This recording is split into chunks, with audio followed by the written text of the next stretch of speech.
என் ஓட்டுநர் சொந்தங்களே, அனைவரும் ஏகர்வன் சாந்தியும் சமாதானம் உண்டாக்குமாக.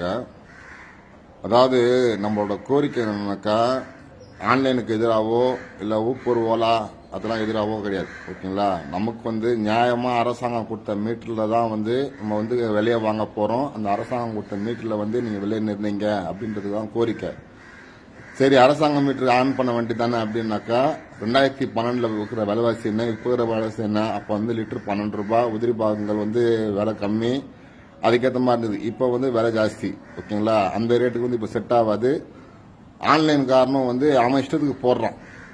நம்ம நம்ம ஓட்டணும்னு சொல்லிட்டு அங்கீகாரம் கொடுத்தது கலைஞர், பர்மிட் கொடுத்தது கலைஞர், பேட்ஜ் கொடுத்தது கலைஞர். ஆனால் இப்போ வர திமுக அரசாங்கம் நம்மளை கூட்டம் போயிட்டு கார்பரேட் கம்பெனிக்கு வித்துடுச்சு. ஓகேங்களா? அப்படி இருக்கக்கூடாது. நம்ம பப்ளிக் சர்வெண்ட்ல தான் இருக்கணும். கார்பரேட் கம்பெனிக்காரனுக்கு அடிமையாக இருக்கக்கூடாது அப்படின்றதுக்காக தான் போராட்டம் பண்ணுறோம். ஓட்டுநர் சொந்தங்கள் எல்லாரும் வாங்க. 25ஆம் தேதி காலையில் சாயந்தரம் ஒரு 3 மணிக்கா பெரியார் சைடில் ஒரு பெரிய ஆர்ப்பாட்டம் பண்ணுவோம். கண்டிப்பாக மீட்டரை வாங்கி ஆகணும். ஓகேங்களா? மீட்டர் வாங்கி ஆகணும், இல்லை மீட்டர் பிடிங்கிட்டோம். ஓகேங்களா? இதுக்கப்புறம் அரசாங்கம் மூலியமா ஆட்டோக்காரனுக்கு அங்கீகாரம் கிடையாது. இதுக்கப்புறம் கார்பரேட் கம்பெனிக்கு இஷ்டம் தான் செய்யுங்க, இல்லைங்க வெளியே போங்க அப்படின்னாக்கா நம்ம போயிடுறோம். ஒன்றும் பிரச்சனை கிடையாது. ஆனால் இப்படி காக்கி சட்டையை போட்டுக்கின்னு கார்பரேட் கம்பெனிக்காரனுக்குலாம் போய் தலை குனிய முடியாது. நம்மளுக்கு தேவை மீட்டர் தான். அதனால எல்லா ஓட்டுநர் சொந்தங்களும் கண்டிப்பாக வாங்க. ஓகேங்களா? மீட்டரை வாங்கிடலாம். மீட்டரை வாங்கிட்டு நம்ம மீட்டரை போட்டு வண்டி ஓட்டுவோம். கார்பரேட் கம்பெனிக்காரன் யாராலும் இருக்கட்டும், அது உங்களுக்கு கவலை கிடையாது. ஓகேங்களா? அவனோட வேலை என்ன? அவன் ஒரு புரோக்கர். இந்த மாதிரி சவாரி இருக்குது, நீங்க போங்க, உங்களுக்கு போற வேண்டிய ரூட் நான் காட்டுறேன் அப்படின்னு சொல்லுங்க. விலை அரசாங்கம் நிர்ணயிச்ச விலையா தான் இருக்கணும். ஓகேங்களா? இந்த மாதிரி முகூர்த்த நாளுக்கு ஒரு ரேட்டு, மழை டைம்ல ஒரு ரேட்டு, பீக் ஹவர்ஸ்ல ஒரு ரேட்டு, நம்ம அதெல்லாம் கேட்டோமா? நம்மளுக்கு தேவை மீட்ரு.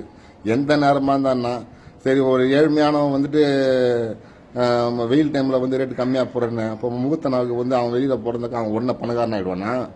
10 கிலோமீட்டருக்கு 400 ரூபா போடுறீங்க அநியாயத்துக்கு. நம்ம கேட்டோமா அந்த மாதிரி 10 கிலோமீட்டர் 400 ரூபா கொடுங்கன்னு சொல்லிட்டு? டிமாண்ட் இல்லைனாக்கா 10 கிலோமீட்டருக்கு 100 ரூபான்னு போடுறீங்க. நம்ம கேட்டோமா அந்த மாதிரி? நமக்கு நியாயமான ரேட்டு தான் கேட்கணும். அது அரசாங்கம் தான் வாங்கி தரணும். ஓகேங்களா? ரெண்டாவது நீங்களாம் ரொம்ப ஒழுங்கா, நீங்களாம் 300 ரூபான்னு கேட்குறீங்க. அதுக்கு யார் காரணம் தெரியுமா? மீட்டர் போட்டு ஓட்ட வச்சிருந்தானாக்கா நம்ம மீட்டரை போட்டு வாங்கிடுவோம். இதுக்கு முக்கிய காரணமே டிரைவருக்கும் கஸ்டமருக்கும் சண்டை வர்றதுக்கு காரணமே இப்போ வர அரசாங்கம் தான். அதனால ஓட்டுநர் சொந்தங்கள் யாரும் கண்டிப்பாக வாங்க. 8ஆம் தேதி சாயந்தரம் போராட்டம் இருக்குது. சாலை மறியல் போராட்டம்.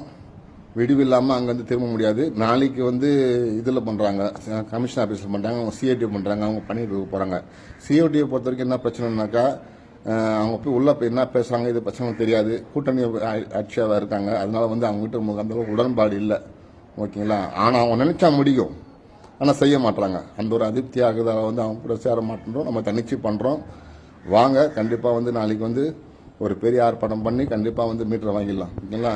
எல்லா புகழும் இறைவனுக்கு. ஒற்றுமை தான் நம்மளோட பலமே. நன்றி.